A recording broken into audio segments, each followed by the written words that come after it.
And I can't thank you enough for all you've done so far, and that's thank you for taking the time for watching today. Look, one of the things I think is important, I wish we taught more in our schools about the Islamic faith. I wish we talked about all the great confessional faiths. It's one of the great confessional faiths. And what people don't realize, it's one of my avocation is theology, don't realize is that we all come from the same root here in terms of our fundamental basic beliefs. And I just want to thank you for giving me the opportunity, for being engaged, for committing to action this November. You're doing what's that's never been done before. You're registering and turning out 1 million Muslim voters this November. It matters. Your voice is your vote. Your vote is your voice. Muslim Americans' voices matter to our communities, to our country, but we all know that your voice hasn't always gotten recognized or represented and or the recognition it deserves. And that's your right as a citizen. You know, what you're doing is making a real difference. I mean that. Look, this weekend I lost a friend, but we lost a champion for civil rights of all people, a tireless advocate for making sure every single person could access the power of their vote, the great Congressman John Lewis. You know, from the time he first marched with Dr. King until his last march last month with Black Lives Matter, he understood viscerally that the rights and freedoms of all people are connected. We're all connected. And no one is free while other people are oppressed. You know, it was no surprise that when Donald Trump announced the Muslim ban during his first week in office, John went directly to Hartsfield International Airport in his home district in Atlanta to demand answers of immigration officials. They wouldn't tell him how many people were being detained. You know what his answer was? Simply, quote, "Why don't we just sit down and stay a while," end of quote. As always, John Lewis knew where to stand or to sit to be on the right side of history. And the best way to honor John's legacy is to continue his purpose, continue his commitment to making it easier for every American to cast their ballot and participate in our democracy. In memory of John, Congress should make up legislation take up the legislation to restore the Voting Rights Act, the legislation he fought so courageously for. They should take it up immediately. And if they don't, I'll make sure it happens at the beginning of my administration. Look, Mr. Chairman, I don't have to tell any of you that this is the most important election in modern American history. Muslim communities were the first to feel Donald Trump's assault on black and brown communities in this country with his vile Muslim ban. That fight was the opening barrage in what has been nearly 4 years of constant pressure and insults and attacks against Muslim American communities, Latino communities, black communities, AAPI communities, Native Americans. You know, Donald Trump has fanned the flames of hate in this country across the board through his words, his policies, his appointments, his deeds, and he continues to fan those flames. Under this administration, we've seen an unconscionable rise in Islamophobia, the incidents including kids being bullied in school and hate crimes in our communities. He's named people with a history of open Islamophobia, open, straightforward, who have no business serving in high positions in our government, to key leadership roles in our Department of Defense, the U.S. Agency for International Development. He's not only an insult to our values, it weakens our standing in the world.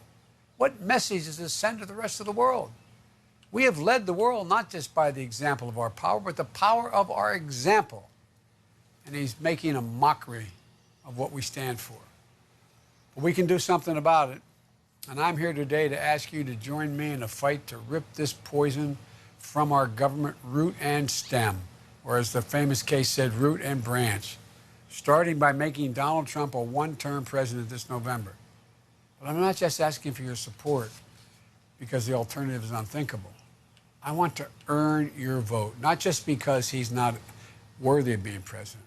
I want to work in partnership with you to make sure your voices are included in the decision-making process as we work to rebuild our nation. We can't just build back to where we were before Donald Trump took office.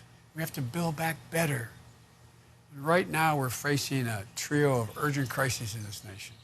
A public health crisis, as this pandemic is heading in the wrong direction.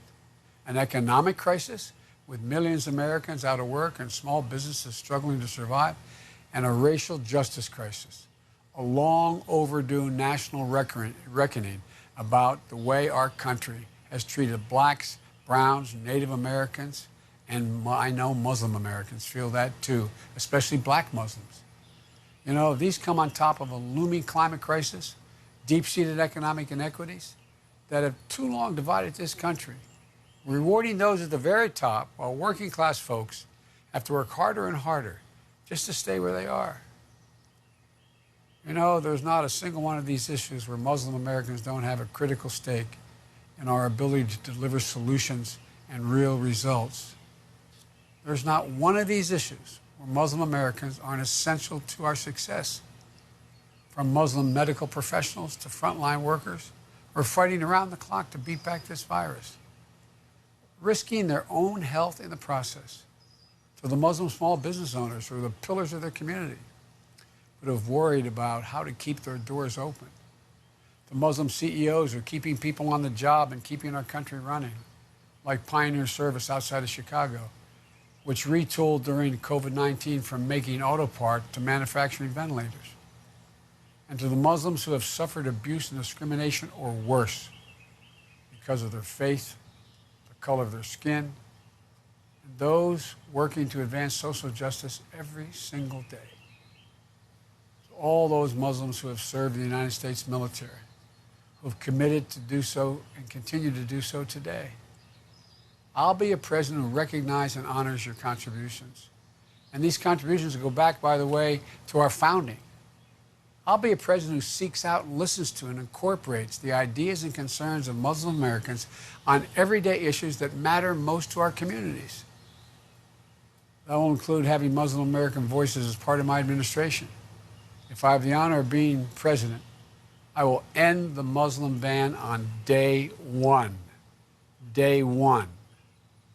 And I'll work with Congress to pass hate crimes legislation like the Jabbar Hire No Hate Act, and end racial and religious and the End Racial and Religious Profiling Act. I'll be focused on issues that matter to all Americans: getting the virus under control, addressing health disparities, working to expand access to affordable, high-quality health care by protecting and building on Obamacare with a public option. And I promise you I'll make historic investments to revitalize our economy by strengthening American manufacturing and the supply chains, and by making sure American workers have an opportunity to join a union and earn a real living wage. I work to make sure that all our children are prepared and equipped to succeed in the 21st century. An economy has to change and get better by making critical investments in our teachers and our schools. We're going to triple the funding for schools in low-income areas. We're not going to leave schools and child centers on their own to figure out how to keep educators and students safe during a pandemic. And we're going to restore American leadership around the world, starting by putting our democratic values and our diplomacy at the center of our foreign policy again. You know, I won't be writing any love letters to dictators. And I won't fail to speak out against the abuses of human rights, including targeting for violence and prosecution of Muslim minorities around the world. I have, and I'll continue to speak out for the Uyghurs and Rohingya. I'll work to close those god-awful policies. I'll work to close in close cooperation with our partners to meet the moral demands of the humanitarian crisis in Syria, Yemen, and Gaza. And I'll continue to champion the rights of Palestinians and Israelis to have a state of their own, as I have for decades, each of them a state of their own. But we're not going to be able to do any of this if we don't win in November. That's why this event and your involvement is so critical. We can't afford anyone to stay in the sidelines and sit this election out. We need you. I need you. I need you to mobilize and motivate one another to register to vote, to make a plan for how to vote safely in November. Make it now. To talk to all your friends and families, to engage colleagues from your mosque and your community centers, to get them engaged as well. Hadith from the Prophet Muhammad instructs, whomever among you sees a wrong, let him change it with his hand. If he is not able, then with his tongue. If he is not able, then with his heart. So many of you are living this teaching in your own communities every day, joining your faith and your principles with the American principles that are consistent, actions that take and make life better for your families, for your neighbors, through service, advocacy work, and preaching peace. You deserve to have a president and an administration who will work with you and support you in these efforts, not try to scapegoat your communities or advance xenophobic political agenda on the back of Muslim communities. And if I have the honor of being elected President of the United States, together we can work to right the wrongs and see our world and see it better with our hearts, with our hands, with our votes. So again, Mr. Chairman, thank you so much. Thank you so, so very much. And may peace be upon you.